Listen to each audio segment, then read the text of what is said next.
Good day, everyone. So I'm here to discuss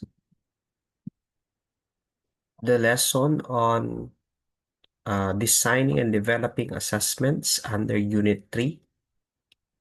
Okay, so I will be discussing the types of teacher-made tests. So I will present two PowerPoint presentations for this topic.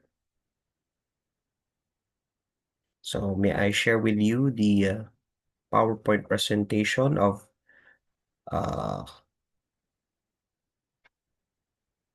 the topic on the types of teacher-made tests. All right, so the first PowerPoint presentation is entitled Construction of Written Tests. So dito nyo po makikita yung mga types of teacher-made tests.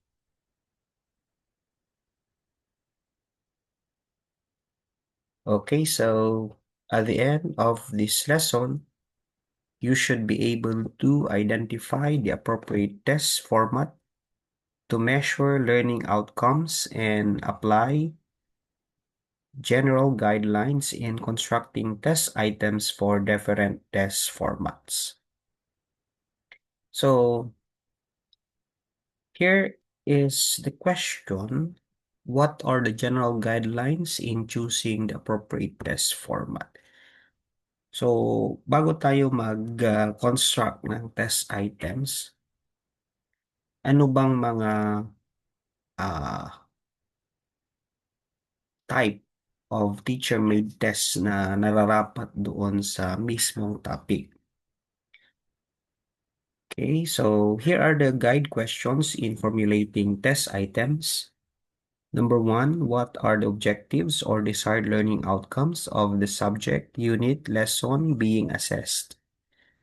So, before we are going to formulate test items, let's take note of the objectives or the desired learning outcomes. So, syempre, makikita po yan doon uh, sa syllabus, okay? Na naibigay po sa inyo. So, makikita nyo yung mga learning outcomes po doon. Or, in terms of the curriculum guide, if you are teaching in the basic ed, dapat i-upma nyo yung gagawin po ninyong test items with the learning competencies or um, the objectives na ginawan po ninyo ng lesson plan or sa lahat ng mga lesson plans na ginawa po ninyo. Okay? So, what level of thinking is to be assessed? So, ito ba ay under remembering, understanding, applying, analyzing, evaluating, or creating? So, now, of course, there are 6 levels of the cognitive domain. Since, syempre, kapag paper and pencil test po yan, it will assess the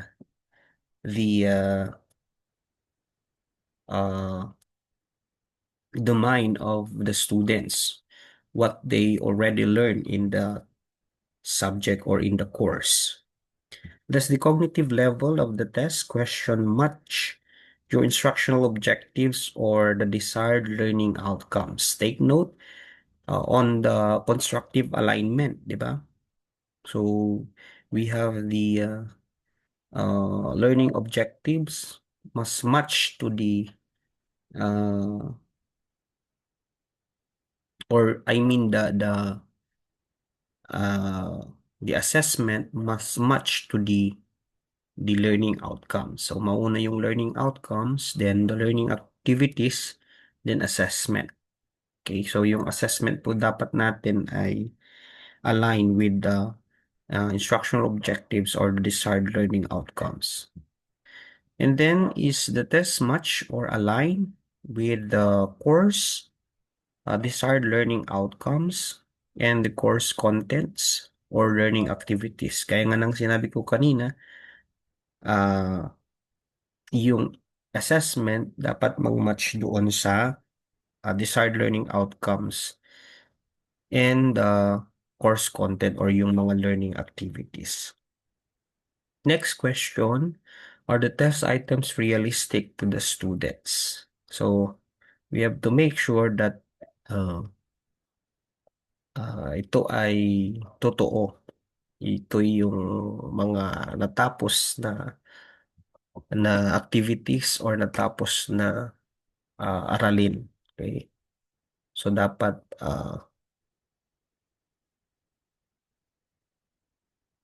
tapos ng ituro bago ibigay sa examination.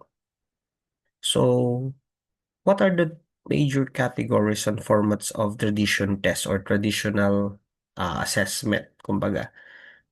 So, or yung teacher-made tests. So, we have two major categories. Okay? Selected response type and constructed response type. So, selected response type, the learners select the correct answers or correct answer from the given options. While constructed response type, the learners are asked to formulate their own answers. Okay, so by the word itself, selected response, pipili lang yung mag-aaral or yung estudyante ng kanyang sagot. Pero kapag constructed response type, you are going to construct your answer. So here are the selected response type. So we have multiple choice tests, true, false, or the alternative response test, and we have matching type.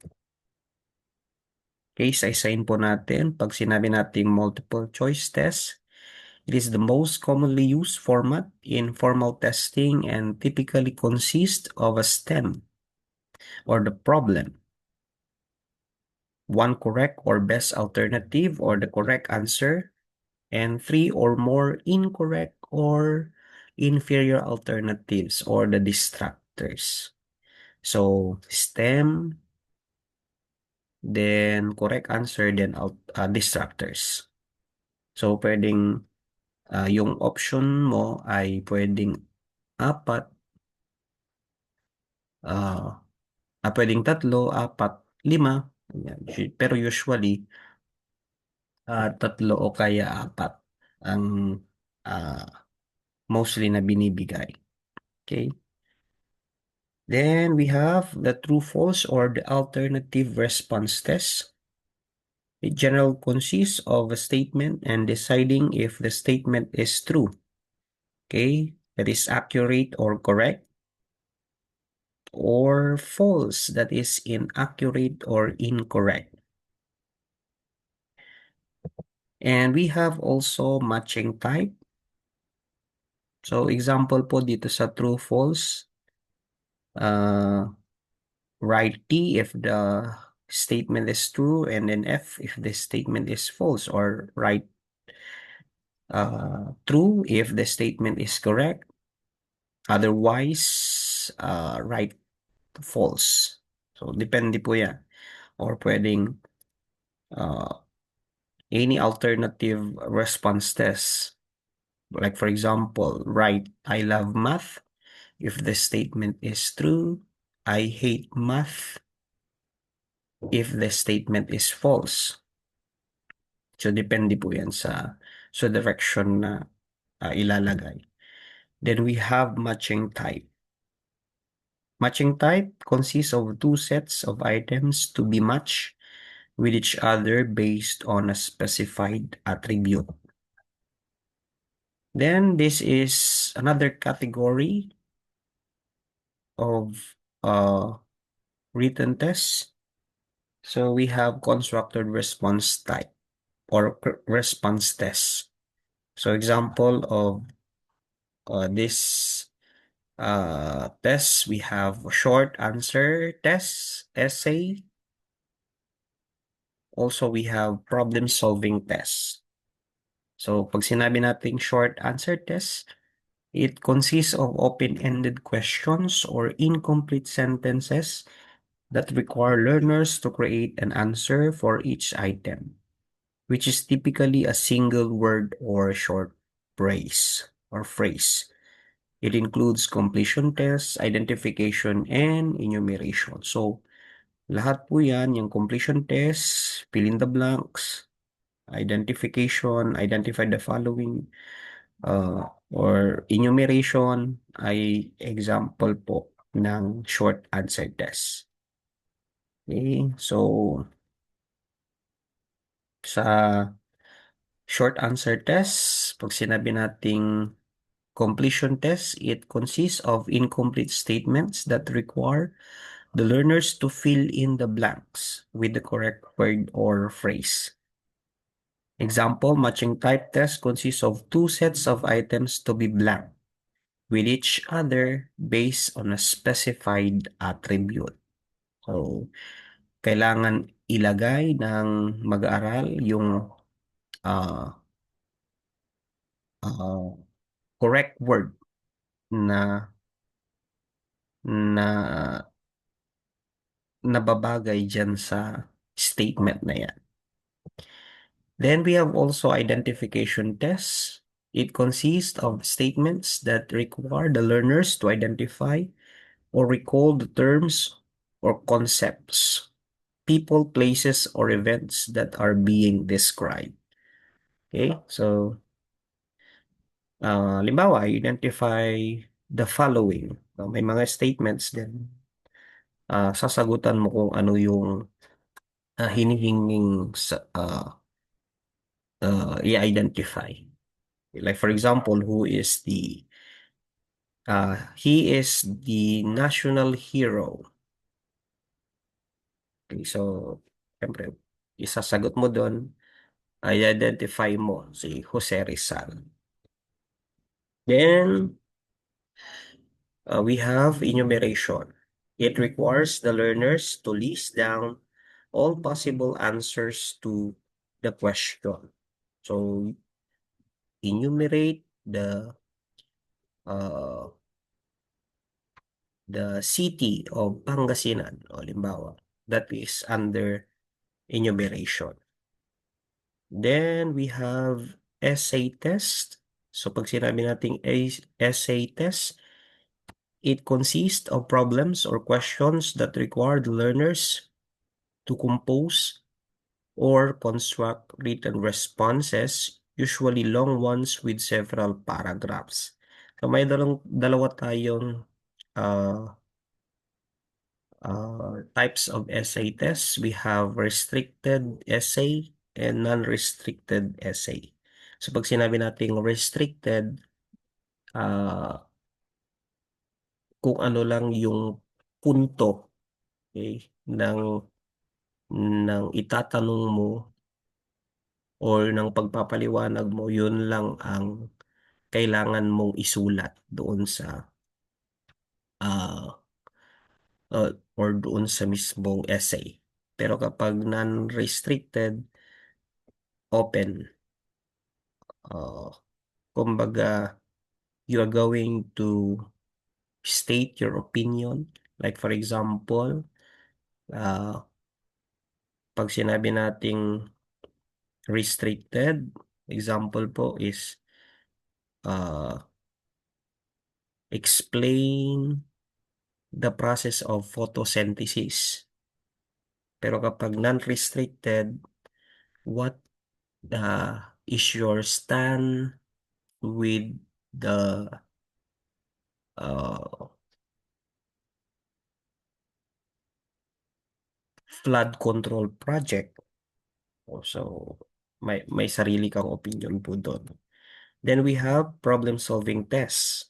So, it consists of problems or questions that require learners to solve problems in quantitative or non-quantitative settings using knowledge and skills in mathematical concepts, and procedures, and or other higher order cognitive skills such as reasoning, analysis, critical thinking, and skills. So those are under constructed response tests. All right, so stop share muna tayo, then proceed to the next one on the guidelines in constructing test questions. All right, so I share with you again the PowerPoint presentation. Okay. So we have the guidelines in constructing test questions. So may example po dito ng uh, test item. Ang tato ay simbolo ng blank. A. Pagiging kriminal. B. Pagkaalipin. C. Kagandahan at kagitingan. D. Pagiging mababa ng katayuan sa lipunan. So this question is depends on the topic all about. Okay, so pwedeng lahat dyan ay tama. Depende sa konteksto ng tanong. Okay? At depende sa pinag-aralan. Okay? Ng mga mag-aaral. So, of course, to better understand the guidelines in constructing test items, okay, in assessing our students, we have to make sure that the assessment must be aligned as what we discussed in the earlier topics, okay, or in the past topics, that the assessment must be aligned with the learning activities and learning objectives. Okay, this is the instructional alignment. Parang gear yan. So, dapat manguna muna sa learning objective, then learning activity, and then learning assessment. Para lahat po ay umikot. Okay? So, magbe-base po lahat ng pagtataya or yung assessment doon sa pinagawa at doon sa layunin ng pag-aaral. So, we have the alternative response test. Okay, so this is an example of selected response. Okay, pag sinabi nating alternative response test, or pwede siyang true or true-false type. Okay, so in giving alternative response tests, these are the rules. Rule number 1, do not give a hint in the body of the question. So, for example, the Philippines gained its independence in 1898,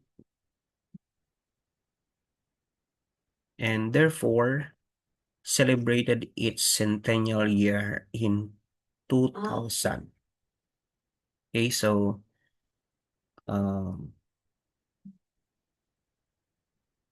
if you are going to make a alternative response test, you have to take note of this rule. Okay? Pwede naman na sana yung first statement. The Philippines gained its independence in 1898. Kaya lang nagdugtong pa ng therefore celebrated its centennial year in 2000. Ang kamali po dito, nagbigay po ng clue or hint. Okay, pag sinabi nating centennial year, that is 100, di ba? if we are going to add 100 to 1898, that is 1998 dapat. So, kung kung ikaw yung sasagot dyan, that is false. Okay? So, kasi iba yung sinabi doon sa second, or I mean the dependent clause, and therefore celebrated its centennial year in 2000. Okay, so uh, ayan, do not give a hint in the body of the question. Much better if you uh, mm, write the statement, or write the alternative response test. If you're going to write the item number 1, the Philippines gained its independence in 1898, pwede rin po yun. Then rule number 2, avoid using the words always, never, often, and other adverbs that tend to be either always true or always false. Okay, like for example, Christmas always falls on Sunday because it is a Sabbath day. So do not or avoid using the words always. Pag nakakita ko kasi ng always dyan, that is always false. Okay. Or always true. Okay. O parang yan, hindi naman always na nagfo-fall ang Christmas sa linggo. Diba? Or never, often. Hindi po pwedeng ilalagay yan. Okay? Rule number 3, avoid long sentences as these tend to be true. Keep sentences short. Okay? For example, tests need to be valid, reliable, and useful, since it takes very little amount of time, money, and effort to construct tests with these characteristics. So, most of the words are true. Okay? So, make it short lang po. Okay? Next, rule number 4, avoid trick statements with some minor misleading word or spelling anomaly, misplaced phrases, etc. For example, the principal of our school is Mr. Albert P. Panadero. Okay. O, check nyo po yung spelling ng principal. So, dapat principal po yan, not principal. Then, rule number 5, avoid quoting verbatim from reference materials or textbooks. If you want to make the students think, I mean, think critically and analytically, para mas mag-isip po sila based doon sa sasagutan po nila on the alternative response test. Huwag nyo pong kopyahin kung ano yung nasa libro. Pwede nyo pong siguro i-rephrase, pero nandun po yung context pa rin. Kasi mabibigyan po sila, parang ang gagawin na lang kasi nila is to memorize the statements. Okay? Pwede naman sigurong magbigay pero hindi lahat kokopyahin. Okay? Siguro mga one statement. Okay? Then we have rule number 6. Avoid disproportionate number of either true or false statements or even patterns in the occurrence of true or false statements. So, like for example, 1 to 10 na true or false. 1 to 5 true, 6 to 10 false, or 1, 3, 5, 7, 9 true, 2, 4, 6, 8, 10 false. So, wag po kayong maglalagay ng pattern. Pwede nyo pong ikalat lahat ng mga true and false. Okay, pero wag nyo pong dadamihan yung true or false. Halimbawa, 9 na true, isang false lang, or 8 na false, 2 true. Mas maganda kung 5-5. Okay, pag 10 items yung true or false. Okay, those are the guidelines in constructing alternative response tests. For multiple choice tests, okay, so in terms of the content, write items that reflect only one specific content and cognitive processing skill. Okay, so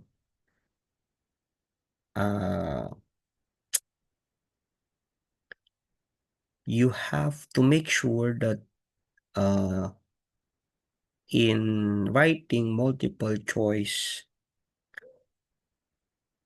dapat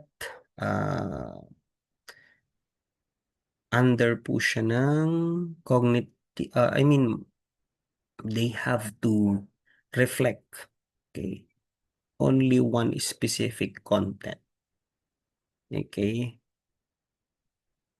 Then, do not leave and use statements from the textbook or other learning materials as test questions, as what I have discussed in the alternative response test.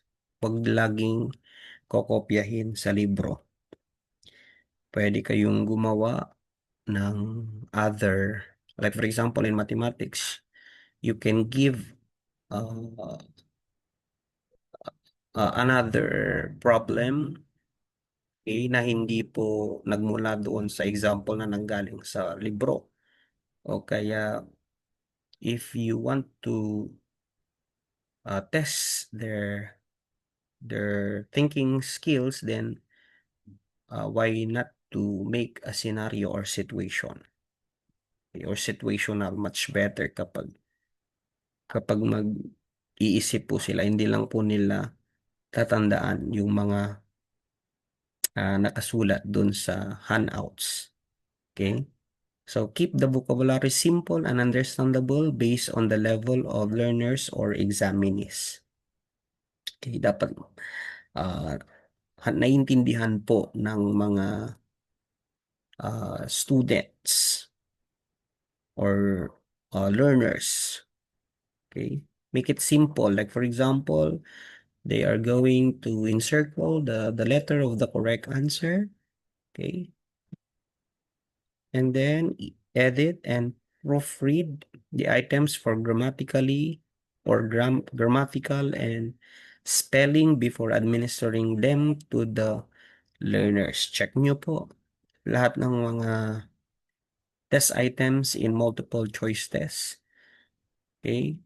Yung mga wordings para maayos po yung pag-administer po ninyo ng test, especially in the multiple choice test.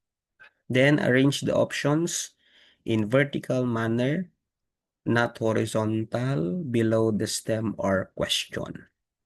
So make sure that the options po ay naka-vertical. Okay, pahalang. Pababa. Kasi if you are going to halimbawa yung option D mo ay all of the above, naka-horizontal, hindi po yun pwede. Diba? Okay, so much better if you are going to arrange the options in vertical. Okay? Okay. So, let's proceed to some examples of multiple choice tests. This is a faulty item. Okay, kung mapapansin nyo po, Which of the following is a type of statistical procedure used to test a hypothesis regarding significant relationship between variables, particularly in terms of extent and direction of association? A. ANCOVA, B. ANOVA, C. Correlation, D. T-test. Okay, masyadong mahaba yung STEM. Okay, but okay, at kumbaga dito,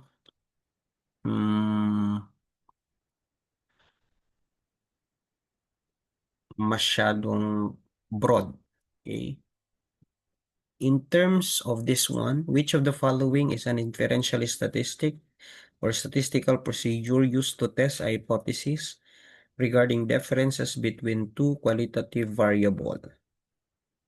So, much better po ito. Okay? Then, okay, how to construct the STEM in multiple choice.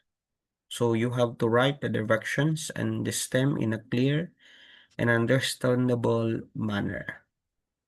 So, dapat malinaw yung direction gagawin ng mga students. Not this one. Read each question and indicate your answer by shading the circle to your answer. Mas better po ito. This test consists of two parts. Part A is a reading comprehension test and part B is a grammar or language test. Each question is a multiple choice test item with 5 options. You are to answer each question but will not be penalized for a wrong answer or for guessing. You can go back and review your answer during the time allotted. Okay. So, in writing multiple choice tests, write stems that are consistent in form and structure. That is, present all items either in question form or in descriptive or declarative form. Much better if you are going to write multiple choice pag question form lahat po. Item number 1, 2, 3, 4, 4, 5, lahat yan ay naka-question form dapat. Wag pong question form, then tawag dito, declarative form or descriptive form. Much better kung declarative yung una, declarative din yung pangalawa. Or, yes. Pag question form yung una, question form din po yung pangalawa. Okay?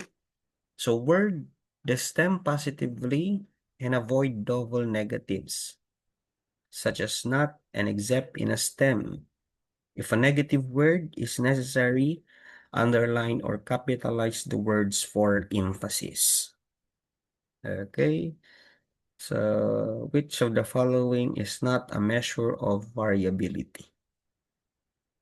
So, much better kung i-capital letter natin yung not and i-underline para mas mabigyang emphasis. Kasi baka tawag dito, ma-mislook ng mga students na not pala. Okay? Yung nakalagay. Then refrain from making the stem too wordy or containing too much information unless the problem or question requires the facts presented to solve the problem. Okay? Huwag masyadong mahaba. Okay? Okay, for example, this one, what does DNA stand for and what is the organic chemical of complex molecular structure found in all cells and viruses and codes genetic information for the transmission of inherited traits? O di mas maganda kung as a chemical compound, what does DNA stand for? Okay, so for the option, you have to provide 3 to 5 options per item, with only one being the correct or best answer or alternative. Then you have to write options that are parallel or similar in form and length to avoid giving clues about the correct answer. Okay. So, halimbawa, dito sa options na to, of course, ang haba ng letter A. Okay, mas maganda kung iksihan nyo at pantay-pantay po lahat ng mga options para hindi sila mabigyan ng clue. Then, you have to place options in a logical order. Okay, if you are going to write the options, dapat alphabetically siya. Okay, dito kalat-kalat. B, C, B, A, F. Dapat dito A, B, C, F. Okay. Then you have to place response randomly to avoid this discernible pattern or correct answers. Okay, so wag po kayong maglalagay ng pattern. Halimbawa, A, B, B, B, B, B, C, C, C, C, D, D, D, D.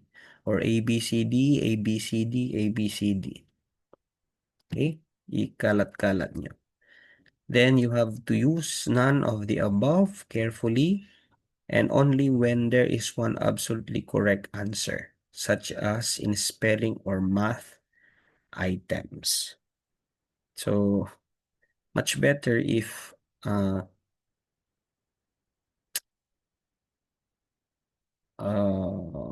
tawag dito, check nyo po bago nyo ilagay yung none of the above na option. Okay, so like for example, this one, which of the following is non-parametric statistic? ANCOVA, ANOVA, correlation, t-test, or none of the above. Instead, you have to use this one. Okay, ANCOVA, ANOVA correlation, Mann-Whitney U-test, or t-test. Then, rule number 6 for option, avoid all of the above as an option, especially it is intended to be the correct answer. So, mostly naman ng mga binibigay na option na all of the above. Kadalasan yun yung tamang sagot. Okay? So, who among the following has become the president of the Philippine Senate? A. Ferdinand Marcos, B. Manuel Quezon, C. Manuel Rojas, D. Quintin Paredes, E. All of the above. Instead, wag na lang pong ilagay ang all of the above. Who was the first ever president of the Philippine Senate? Okay. So, pipili po sila. Then, the structure should be equally plausible and attractive. Okay, for example, the short story Mayday's Eve was written by which Filipino author? A. Jose Garcia Villa, B. Nick Joaquin, C. Genoveva Edrosa Matute, D. Robert Frost, D. E. Edgar Allan Poe. So, wag po kayong maglalagay ng di pare-pareho. Okay. Dapat it should be equally plausible and attractive. Kung Filipino, Filipino lang. Kung foreign, foreign lahat. Okay? So, kung mapapansin nyo dito, Robert Frost is not a Filipino author. Another rule, avoid alternatives that are synonymous with each other or with others and those that include or overlap others. What causes ice to transform from solid state to liquid state? A. Change in temperature. B. Change in pressure. C. Change in the chemical composition. D. Change in heat levels. So A and D are uh, uh, the same lang. Okay? So, pwedeng mas maganda kung uh, palitan yung A or yung D. Don't use options that are synonymous with each other. Then avoid presenting sequence items in the same order as in the textbook. So, for example, halimbawa, Unit 1, 2, and 3. So, 50 items. Tapos, yung 1 to 20, Unit 1, 21 to 30, Unit 2, then 31 to 50, Unit 3. Huwag pong ganun. Dapat kalat-kalat po siya. Okay? Those are the guidelines in constructing multiple choice tests. For matching type tests, here are the rules. Okay. Okay, clearly state in the directions the basis for matching the stimuli with the responses. So, dapat malinaw. Okay, this is faulty direction. Match the following. How? Okay, so instead na yun ang ilalagay, this one will be the good direction. Okay. Directions. Column 1 is a list of countries, while column 2 presents the continent where these countries are located. Write the letter of the continent corresponding to the country on the line provided in column 1. So items number 1, instruction is less preferred as it does not detail the basis for matching the stem and the response options. So much better if you are going to construct the directions in clear manner. Mas naiintindihan ng mga magsasagot. Then, 2, ensure the stimuli are longer and the responses are shorter. So, make sure that kasi ang stimuli or the stem ay yung first column. Then the second column are the options or responses. Okay? So, much better if you are going to change the columns. So, instead na yung column B, dapat yan ay nasa column A. Then, yung nasa column A, dapat nasa column B. Okay, yan, ganyan. Okay, then, for each item, include only topics that are related with one another and share the same foundation of information. Okay. So, pansinin po ninyo yung item number 5. Okay. Siya lang yung naiiba doon sa items 1 to 4. Okay, so much better if you are going to have this one. So, on the line to the left of each country in column 1, write the letter of the country's capital presented in column 2. So item number 1 is considered an acceptable item because its response options are not parallel and include different kinds of information that can provide clues to the correct or wrong answers. On the other hand, item number 2 details the basis for matching and the response options only include related concepts. So, wag po kayong maglalagay ng hindi po umaakma doon sa mga iba. Okay, so for this matching type text, for sure, yung number 5, letter F na ang sagot dyan kasi the year ASEAN was established. Okay. Number 4, make the response options short, homogeneous, and arranged in logical order. Okay, so check nyo yung baba. So, nakaayos po yan. Mas short yung mga options sa letter B kaysa sa letter A. So, dapat mas mahaba yung column A, mga statements or yung stem kaysa doon sa option. Okay, and then homogeneous. Dapat isang topic lang. Okay, so lahat po yan ay mga elements. Okay, nasa table of elements. Then, arrange in logical order. A, B, C, D, E, F, G. So, gold, hydrogen, iron, potassium, and sodium.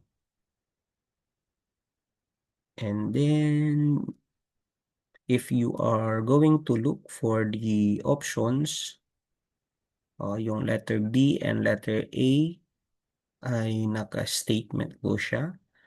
Hindi naman siya yung mga symbol ng chemical element. So, much better if palitan po yon. Okay? From magnetic metal used in steel to Fe, that is the symbol for the iron. And then E with lowest density. Okay. Anong pinalit doon? 2, 4, 6. So, ang wala doon ay yung H. Kasi yung letter E dyan ay K na. Nag-adjust na siya. Okay? Then we have rule number 5, include response options that are reasonable and realistic and similar in length and grammatical form. Okay, so yung ang tawag dito, yung first matching type dyan sa taas, baliktad yung pinaggawa. And then, hindi akma. Okay. Lalong-lalo na yung column B under letter D and E. So, dapat nakasulat yan, study of lahat. Para tawag dito, similar or pare-pareho yung mga stem. Okay.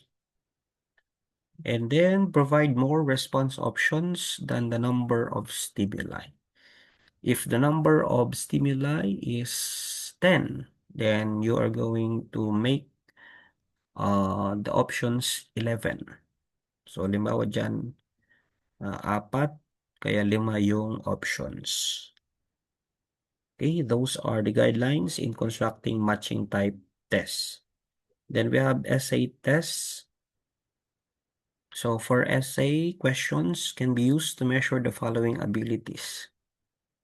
Okay, comparisons between two or more things, development and defense of an opinion, questions of cause and effect, explanations of meanings, summarizing information in a designated area, analysis, knowledge of relationship, illustrations of rules, principles, procedures, and applications of rules, laws, and principles to new situations, criticisms of the adequacy, relevance, or correctness of a concept, idea, or information, formulation of new questions and problems, reorganization of facts, discrimination between objects, concepts, or events, and inferential. So for essay tests, rule number one, you have to rephrase the direction in such a way that students are guided on the key concepts to be included. For example, write an essay on the topic plant photosynthesis using the following keywords and phrases: chlorophyll, sunlight, water, carbon dioxide, oxygen, byproduct, and stomata. So, make sure na at least magagaidan po sila dyan. Okay? Then, inform the students on the criteria to be used for grading their essays. So, this rule allows the students to focus on relevant substantive materials rather than on peripheral unnecessary facts and bits of information. So, make sure that you are going to inform them the criteria, ano yung mga kailangan makita doon sa gagawin po nilang essay. For example, write an essay on the topic plant photosynthesis using the keywords indicated. You will be graded according to the following criteria, such as coherence, accuracy of statements, use of keywords, clarity, and extra points for innovative presentation of ideas. Then you have to put a time limit on the essay test. For example, if they are going to write an essay, halimbawa, you will give them 10 minutes to finish answering the essay test. Then, yun, you have to put a time limit. Then we have to decide on your essay grading system prior to getting the essays of your students.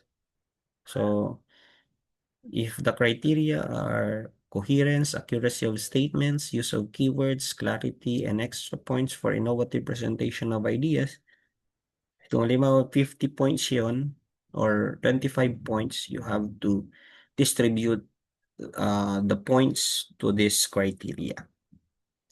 Evaluate all students' answers to one question before proceeding to the next question.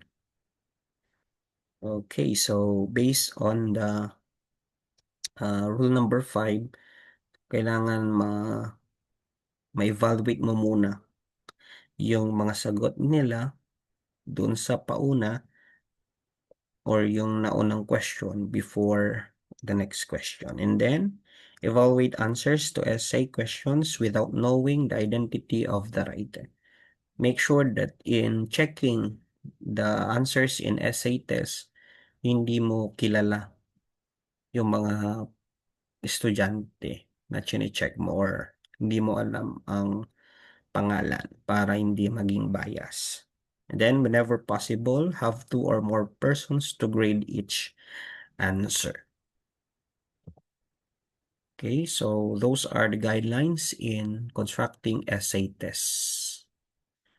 How about completion type of tests? So, rule number 1, avoid over-mutilated sentences. Give enough clue to the students. So, hindi po maganda ito. Ang daming mga blanco. Then, rule number 2, avoid open-ended item. There should be only one correct response. Kasi marami namang pwedeng nasulat ni Francisco Sionil Jose. So, hindi po ito pwede. Okay? The blank should be at the end or near the end of the sentence. The question must be asked first before an answer is expected. So, much better if the blank is on the or at the end or near the end. Huwag po sa una. Okay, and ask questions or more significant item, not on trivial item or not on trivial. So, okay, like for example, Jose, or for example, Jose Rizal was born on June blank 1861. Rule number 5, the length of blanks must not suggest the answer.